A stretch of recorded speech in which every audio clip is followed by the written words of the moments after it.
Charlie and the Chocolate Factory. Chapter 29. The Other Children Go Home. "We must go down and take a look at our little friends before we do anything else," said Mr. Wonka. He pressed a different button, and the elevator dropped lower, and soon it was hovering just above the entrance gates to the factory. Looking down, now Charlie could see the children and their parents standing in a little group just inside the gates.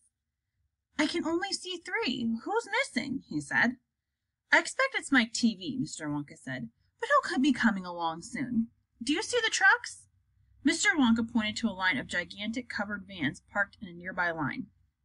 "Yes," said Charlie. "What are they for?" "Don't you remember what it said on the golden tickets? Every child goes home with a lifetime supply of candy. There's 1 truckload for each of them, loaded to the brim. Aha!" Mr. Wonka went on. "There goes our friend Augustus Gloop. Do you see him? He's getting into the first truck with his mother and father." "You mean he's really all right?" asked Charlie, astonished. Even after going up that awful pipe?" "He's very much all right," said Mr. Wonka. "He's changed," said Grandpa Joe, peering down through the glass wall of the elevator. "He used to be fat. Now he's as thin as a straw." "Of course he's changed," said Mr. Wonka, laughing. "He got squeezed in the pipe. Don't you remember? And look, there goes Miss Violet Beauregard, the great gum chewer. It seems as though they managed to deduce her after all. I'm so glad. And look how healthy she looks. Much better than before." "But she's purple in the face," cried Grandpa Joe. "So she is," said Mr. Wonka. "Ah, well, there's nothing we can do about that." "Good gracious!" cried Charlie. "Look at poor Veruca Salt and Mr. and Mrs. Salt. They're simply covered with garbage." "And here comes Mike TV," said Grandpa Joe. "Good heavens, what have they done to him? He's about 10 feet tall and as thin as wire." "They've overstretched him on the gum stretching machine," said Mr. Wonka. "How very careless." "But how dreadful for him!" cried Charlie. "Nonsense," said Mr. Wonka. "He's very lucky. Every basketball team in the country will be trying to get him. But now," he added, "it is time we left these 4 silly children. We have something very important to talk to you about, my dear Charlie." Mr. Wonka pressed another button, and the elevator swung upwards into the sky. Chapter 30. Charlie's Chocolate Factory. The great glass elevator was now hovering high over the town. Inside the elevator stood Mr. Wonka, Grandpa Joe, and little Charlie. "How I love my chocolate factory," said Mr. Wonka, gazing down. Then he paused, and he turned around and looked at Charlie with the most serious expression on his face. "Do you love it too, Charlie?" he asked. "Oh, yes," cried Charlie. "I think it's the most wonderful place in the whole world." "I'm very pleased to hear you say that," said Mr. Wonka, looking more serious than ever. He went on to staring at Charlie. "Yes," he said, "I am very pleased indeed to hear that you say that. And now I shall tell you why." Mr. Wonka cocked his head to one side, and all at once the tiny twinkling wrinkles of a simple smile appeared around the corners of his eyes, and he said, "You see, my dear boy, I have decided to make you a present of the whole place. As soon as you are old enough to run it, the entire factory will become yours." Charlie stared at Mr. Wonka. Grandpa Joe opened his mouth to speak, but no words came out. "It's quite true," Mr. Wonka said, smiling broadly. "I am really giving it to you. That's all right, isn't it?" "Giving it to him!" gasped Grandpa Joe. "You must be joking." "I'm not joking, sir. I'm deadly serious." But why would you want to give your factory to little Charlie?" "Listen," Mr. Wonka said. "I'm an old man. I'm much older than you think. I can't go on forever. I've got no children of my own, no family at all. So who is going to run the factory when I get too old to do it myself? Someone's got to keep it going, if only for the sake of the Oompa Loompas. Mind you, there are thousands of clever men who would give anything for the chance to come in and take over from me. But I don't want that sort of person. I don't want a grown-up person at all. A grown-up won't listen to me. He won't learn.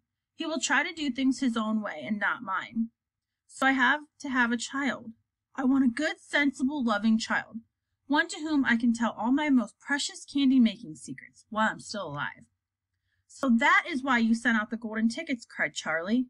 "Exactly," said Mr. Wonka. I've decided to invite 5 children to the factory, and the one I like best at the end of the day would be the winner."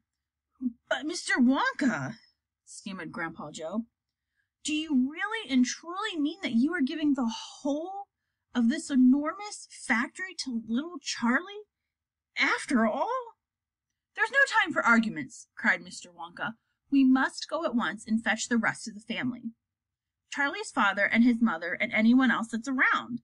They can all live in the factory from now on. They can help run it until Charlie is old enough to do it by himself. Where do you live, Charlie?"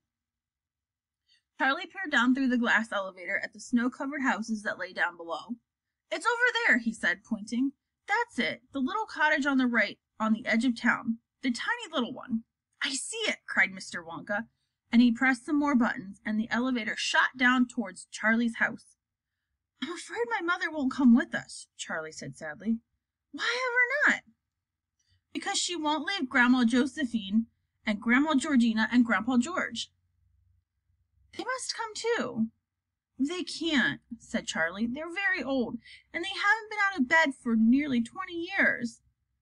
"Then we'll take the bed along as well." "What's that in it?" said Mr. Wonka. "There's plenty of room in this elevator for a bed."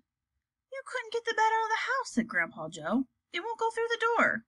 "You mustn't despair," cried Mr. Wonka. "Nothing is impossible. You watch."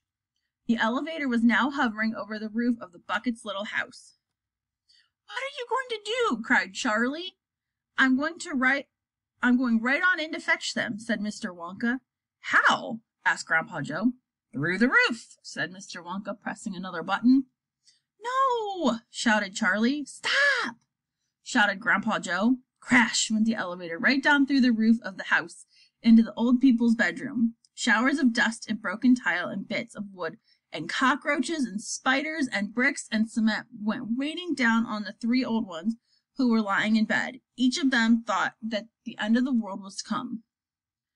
Grandma Georgina fainted. Grandma Josephine dropped her false teeth. Grandpa George put his head under the blanket, and Mr. and Mrs. Bucket came rushing in from the next room. "Save us!" cried Grandma Josephine. "Calm yourself, my darling wife," said Grandpa Joe, stepping out of the elevator. "It's only us." "Mother!" cried Charlie, rushing into Mrs. Bucket's arms. Mother, listen to what's happened. We're all going back to live with Mr. Wonka's factory, and we're going to help him run it. He's given it all to me, and..." "What are you talking about?" said Mrs. Bucket. "Just look at our house," cried Mr. Bucket. "It's in ruins." "My dear sir," said Mr. Wonka, jumping forward and shaking Mr. Bucket warmly by the hand, "I'm so very glad to meet you. You mustn't worry about your house. From now on, you're never going to need it again, anyway." "Who is this crazy man?" screamed Grandma Josephine. "He could have killed us all." "This," said Grandpa Joe, "is Mr. Willy Wonka himself." It took a time for Grandpa Joe and Charlie to explain that everyone had to exactly explain what had been happening to them all day, and even then they all refused to ride back to the factory in the elevator. "I'd rather die in my bed," shouted Grandma Josephine. "So would I," cried Grandma Georgina. "I refuse to go," announced Grandpa George. So Mr. Wonka and Grandpa Joe and Charlie, taking no notice of their screams, simply pushed the bed into the elevator. They pushed Mr. and Mrs. Bucket in after. Then they got in themselves. Mr. Wonka pressed a button. The doors closed. Grandma Georgina screamed, and the elevator rose up off of the floor and shot through the hole in the roof, out into the open sky. Charlie climbed into the bed and tried to calm the 3 old people who were still petrified with fear. "Please don't be frightened," he said. "It's quite safe. We're going to the most wonderful place in the world." "Charlie's right," said Grandpa Joe. "Will there be anything to eat when we get there?" asked Grandma Josephine. "I'm starving. The whole family is starving." "Anything to eat?" cried Charlie, laughing. "Oh, just you wait." The end.